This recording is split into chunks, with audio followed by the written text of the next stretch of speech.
Yo, Cult, what is up? UFC 328 is officially in the history books, and man, what a night it was. If you were watching closely, you probably realized one thing immediately. Some people just made a literal mountain of cash off the bookmakers tonight. If you are one of those legendary degens who had the guts to put your hard-earned money on the massive underdog, congratulations, guys. You're probably driving a new car tomorrow. But let's be real for a second. The people who truly cashed out are the ones behind the scenes orchestrating this entire circus. On paper, it was a foregone conclusion. Khamzat Chimaev was supposed to be the unstoppable force, the boogeyman who was going to walk through Sean Strickland like a hot knife through butter. But as we saw, the script in the octagon is rarely written in stone, and tonight the ink was very, very messy. This is Combat Cult MMA. Never back down. Grab your coffee, settle in, and let's dissect the most controversial night in recent MMA history. The shadow of the scale, Chimaev's weight cut nightmare. Before we even get to the punches, we have to talk about the weigh-ins. There was a lot of chatter behind the scenes that Boris was having a catastrophic time hitting the mark. We heard rumors of kidney issues, of him being carried to the sauna, and of the UFC staff practically praying for him to make it. Strickland didn't hold back in the post-fight presser, basically confirming that Chimaev looked like a ghost at the hotel. When he walked out to the octagon, the aura was still there, but the gas tank was clearly leaking. In that first round, we saw the classic Khamzat, explosive, terrifying, and relentless. He chased the finish with everything he had. But when Sean survived that initial 5-minute storm, the invincibility vanished. By the second round, Khamzat was breathing like a man who had just run a marathon in the desert. Seeing a world-class wrestler like him settle into the bottom guard and just stay there? That was the first red flag. He wasn't just resting, he was surviving. The anti-grappling revolution, a new era of judging. Now let's talk about the biggest factor that I think cost Khamzat the fight. And this is something we've been seeing more and more in 2026. The UFC and the athletic commissions have silently shifted their entire philosophy on how to score a fight. For years, control time was the golden ticket. If you held a guy against the fence or kept him on the mat, you won the round. Not anymore. The organization has made it clear. They want colorful, high-impact, violent fights. They are tired of the lay and pray meta that slows down the broadcast and bores the casual fans. There is a massive internal directive to reward damage and striking over passive grappling. If you aren't actively hunting for a finish or landing big ground and pound, the judges are instructed to treat your control time as a secondary factor. Khamzat had the takedowns. He had the control. He held Sean against the cage. In 2022, he wins that fight 49-46 on every scorecard. But in the current landscape of 2026, the judges are looking at the man who is landing the clean shots. They are literally penalizing wrestlers who can't close the show by giving the round to the guy who lands the crisp jab. It's a harsh reality for the Dagestani and Chechen styles of wrestling, but the UFC wants highlights, not hugs. They are cutting the value of grappling points to ensure that the sport remains a spectacle of violence. The statistical anomaly, jabs versus aura. If we look at the raw data from the broadcast, the discrepancy is wild. Sean Strickland landed 121 jabs. Think about that. Over 25 minutes, he just turned Khamzat's face into raw hamburger meat with one single punch. It wasn't flashy, it wasn't a Superman punch, but it was constant, accurate, and damaging. Khamzat Chimaev landed roughly 90 significant strikes, but most of those were in short bursts. On every technical metric we used to use, successful takedowns, cage control, octagon generalship, Khamzat was the victor. But the judges looked at the damage. They looked at the fact that Khamzat's face was falling apart while Sean looked like he'd just finished a light sparring session. Let's be honest about another factor, the home field advantage. The fight took place on American soil. Sean Strickland has become this bizarre, unfiltered American folk hero. When the crowd is screaming for every jab Sean lands, it subconsciously influences the judges. We try to keep it neutral here at Combat Cult, but you can't ignore the atmosphere. In a close fight, being the home team is worth at least 5% on the scorecards. The SpongeBob brain and the art of the sell. The most surreal part of the night wasn't even the fight, it was the psychological warfare. Leading up to this, the trash talk was some of the darkest we've ever seen. Sean said things about religion, about culture, and about Khamzat's background that usually result in a lifetime of consequences in certain parts of the world.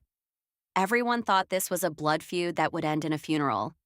But the second the clock hit zero, total 180, these two were hugging, high-fiving, and whispering in each other's ears. In the post-fight interview, Sean basically admitted he's a total balabool, talker. "I was just selling the fight, man. Khamzat's a warrior. I love the guy." Sean Strickland. Are you kidding me? It's like Sean has a secret episode of SpongeBob SquarePants playing on a loop in the back of his brain 24/7. He switches from homicidal maniac to best friend faster than a Ferrari. He sold the world a narrative of hate just to get those PPV points, and then he apologized the moment the check was cleared. The problem is, you can only pull that trick once. How are you going to sell us the rematch, Sean?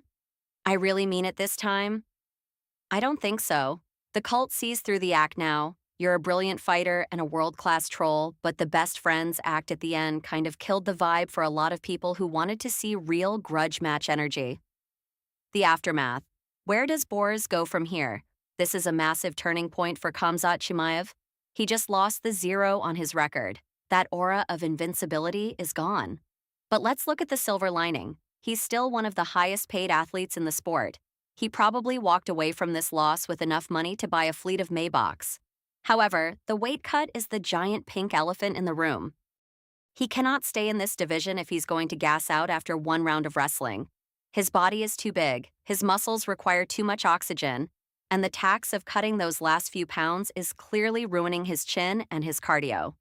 He has two choices: move up to a higher weight class where he can actually breathe, or find a way to adapt to the new era of judging where he doesn't just hold people down, but actually finishes them. The sensation, Sean Strickland. As for Sean, he is now officially the upset king. To walk in as a plus 700 underdog and take the belt or the #1 contender spot, depending on how the UFC moves forward, is legendary. He's a sensation because he's unpredictable, both in the cage and on the mic. He's a man of the people who talks like a crazy person but fights like a disciplined veteran. But I have to ask, how long can he maintain this? His style relies on people getting frustrated with his jab and making mistakes. If the elite guys start figuring out the Philly shell he uses, or if they just outwork him in the volume department, the magic might fade. For now, though, he's the man of the hour. The final cult verdict. Was it a robbery? If you value wrestling and control, yes. Was it a fair decision?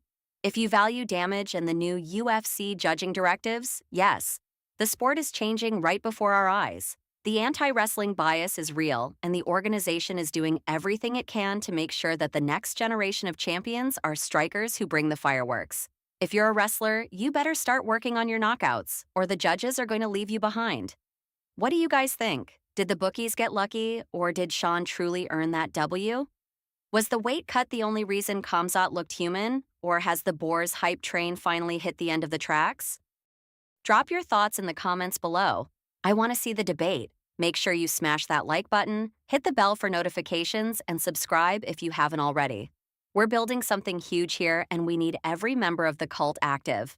This was CombatCultMMA, and remember, never back down. See you in the next breakdown. Yo! Combat Code!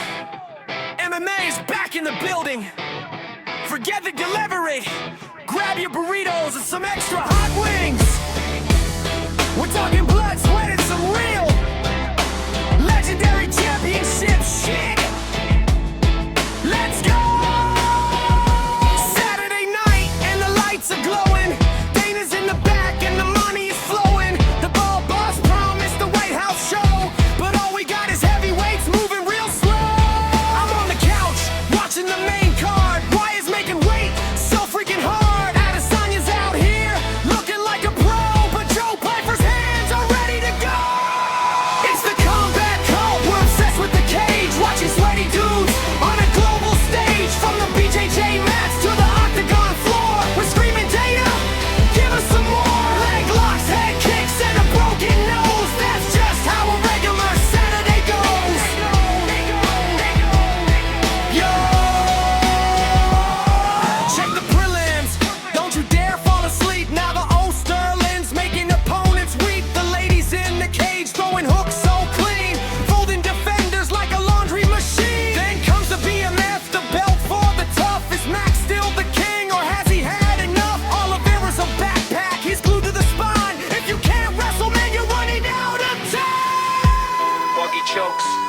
rubber guard. Why is the ground game so freaking hard? Herb Dean's waiting, looking at the clock, while someone's getting kicked straight in the pausa. Wait! 100K respect points to the ref. The crowd is going wild. They're going down! 3 Codys on the card.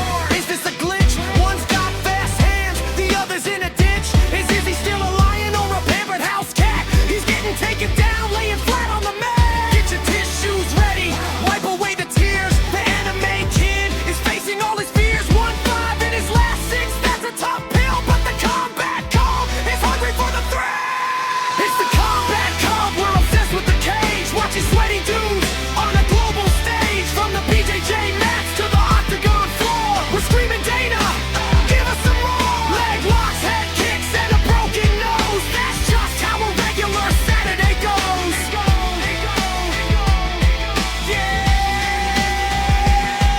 So subscribe to the channel, hit the like button too. Combat Cult MMA is coming for you. Eat your wings, keep the vibes real high. We'll see you next time, until the legends die.